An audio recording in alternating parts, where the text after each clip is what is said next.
Hi, welcome back knitters. It's Jana with Purl Together. It's been pretty cold here lately, so I'm wearing my woolies and I just finished my second Katie's Kep in these colors. So I'm digging it. Check it out. I'm loving it. I love the crown, the star crown. I don't know if you can see that. It's a little shorter than I would like, but I might need to just block it again and, stretch it out a little.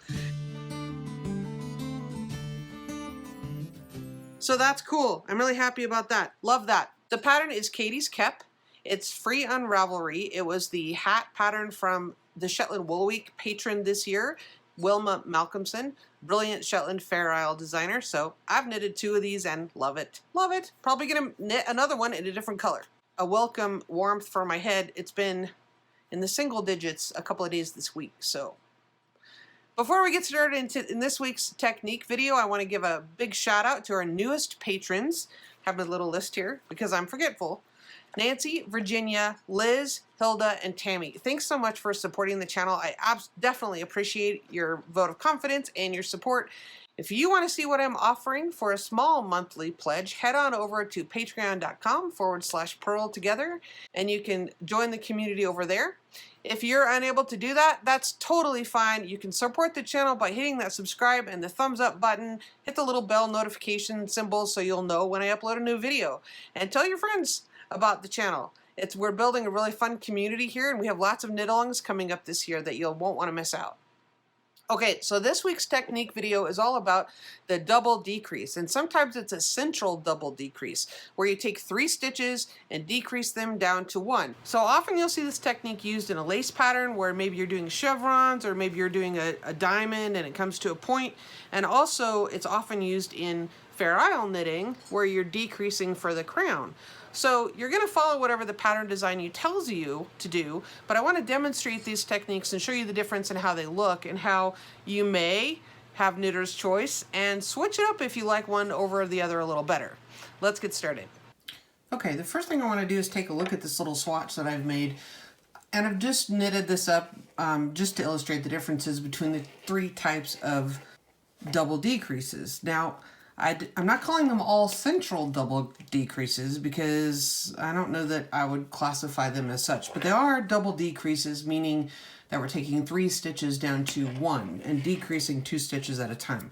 This first style illustrated here, and I'll show all these, I'll demonstrate all these too, but I want to show you how they look. So this first style here is performed by slipping 2 stitches together. So you slip them together knitwise, you knit the next stitch, and then you pull those 2 over the top. And I'll show you that here in just a second because I have my next row set up to do that.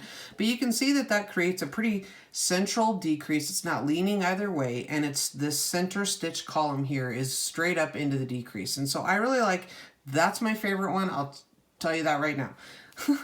Now my second favorite here is very, very similar. However, rather than slipping 2 stitches together, you slip 1 stitch, then you knit 2 together, and then you pull the slip stitch over. Now that makes a nice line, it makes a nice point as well, particularly when it's blocked. This isn't blocked obviously because I'm still knitting on it. However, you can tell that this is the stitch that's slipped over and it's leaning to the left, and the knit 2 togethers are underneath there. And so that just does create a little bit different look. It's just like this last line here is just overlapping. And that's totally fine too. It looks good when it's blocked, and that's totally fine. It's just it's just whatever your preference is. I still like the crispness of this first one, but that's totally fine as well. And then the last way to go about that is to simply knit 3 together.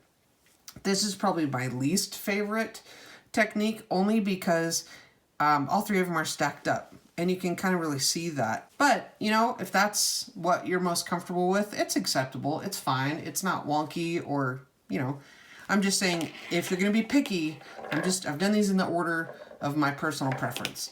So now we're going to go ahead and I'll knit across here so that we can get to our next area here where I want to decrease 2 and make a triangular point right here. All right, so now I'm ready to do this, demonstrate the way that I went about this first one, which is slipping 2 stitches together knitwise. So you'll go in as if to knit on both of those, slip them off, and that's going to open them up to the right. It opens the face of the stitch off to the right. Then you're just going to knit the next one, and then take those 2 go in underneath your needle there, take those two and lift them over the top of that one that you knitted. And then I just kind of, you know, work them all down together so they're smooth. Okay, so you can see that that created the same effect as we had here. Okay, let me show you that again. I'll tink that back by just lifting those back over the top and then unknitting or tinking that first stitch. Okay, so here we are. I'm going to show you that again. You go in as if to knit both of those, take them off, knit the next stitch, and then get underneath both of those two and lift them right over the top. Okay, now I'm going to go ahead and knit over to where we're going to do that again. Whoops, I missed a yarn over here. I should have done, well, actually I should have done a yarn over here as well, but that's all right. This is just for practice, so I can always go back and take that out later, but I want to carry on so that I can show you, demonstrate these other two styles. I've arrived back again where I have 3 that I want to decrease down to 1. So the other way to go about it is simply to slip this first stitch as if to knit or as if to purl, depending on what your pattern designer asks you to do, and then knit these next 2 together, just like a regular knit two together decrease, and then take that first stitch back over the top. So it's very similar to the first one, except you're just, it's a little bit different look. You can tell that.